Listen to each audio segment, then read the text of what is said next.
You're doing so good, my baby. Today on Sienna, we checked something called hemoglobin level, which checks for anemia in kids. This is Sienna. You gonna check mommy's eyes? Yeah. She is a sweet, bubbly 1.5-year-old at a routine checkup. How old are you now? Say 21 months. Sienna's a really good patient, so see, she just like rolls out on the mat with no problem. You feeling good? There's no bed because this checkup isn't being done in a clinic. Sienna is in the comfort of her own home, something that helps her relax while getting scary things done like vaccines and her blood drawn. But for Casme, Sienna's mother, it saved her life. I prayed for it. In 2022, went in to have my daughter and had some complications. I had preeclampsia.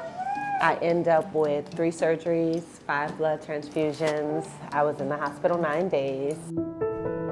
Casme always dreamed of being a mother, a time in a woman's life that's supposed to be filled with joy, and it was. Until Casme went into the hospital to have Sienna. She ended up laboring for 31 hours before having a C-section. Every few minutes, I had different people coming in the room. I mean, literally, I probably saw 50 to 60 people in the matter of 9 days. During her 3rd surgery, doctors removed 2 liters of blood off of her stomach. Among 11 developed countries, the United States has the highest maternal mortality rate. That rate has doubled in the past 20 years. The state of Louisiana, leading the country, is the 2nd highest state where women die, either before, during, or a short time after giving birth. From my pain to and my suffering, and just feeling like sometimes I wasn't being heard or sometimes I wasn't educated on what was going on. I just had no clue. It left me in a very kind of depressed state. Casme was too weak to even hold her newborn. When she got home, she was using a walker to get around. And despite her condition, she was denied in-home health care. They did say it had something to do with insurance, but because of everything that I went through, they were like, we're gonna try to see what we can do. So they were able to, they allowed me to have like a bedside commode and something in the walker. After nearly dying, Casme was sent home with a bedpan. It was one of the scariest times of my life, to be honest with you, because I was like, I don't want to be a failure of a mom already, and I'm only a few weeks, a week or 2 in, and I can't even hold my baby. It was really, it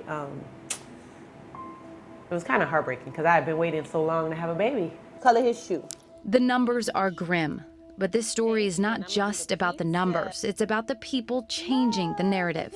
A major contributing factor to the high rate of maternal mortality is the fact that half of all expecting mothers are not receiving postpartum care. But for Casme, the postpartum care did come. This is taken care of in the same way they would be in your office. An OBGYN and mother of 5, Dr. Rebekah Gee says she understands the need families have when it comes to quality health care that's also accessible. Nest was started, frankly, out of me being frustrated with the lack of progress. And I think it takes a woman sometimes to solve the problem. And so here we are. As the former Louisiana Secretary of Health, Dr. Gee led the expansion of Medicaid. Still, she says Louisiana is falling short when it comes to health care for women. So she set out to change that. We will take any family with children who meets our criteria, which means shows that they can't access primary care, so they haven't been to the pediatrician, they haven't been to their postpartum visit. If dad's at home, he hasn't been to well care.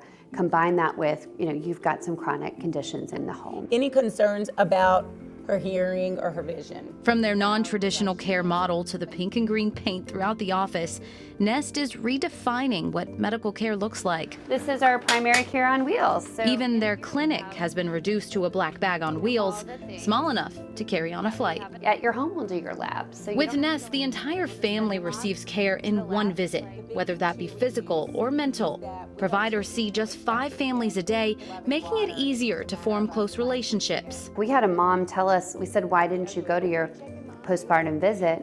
And she said, well, there was a sign on the door that said, no children allowed. And so she said, well, how am I going to get my baby? Who's going to take care of my baby? Well, I get myself taken care of. We got our vaccine. Nest is a team of doctors, nurse practitioners, therapists, and family advocates, providing care to patients under the age of 65 and their children up to 18 years old in the same household. We want to change healthcare in this country. We want to make Nest possible in all 50 states. We want to scale all throughout Louisiana.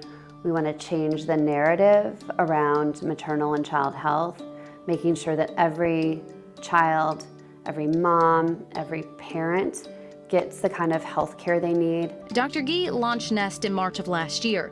Since then, they've grown to 35 employees, serving over 2,000 patients, and have raised over $20 million in funding.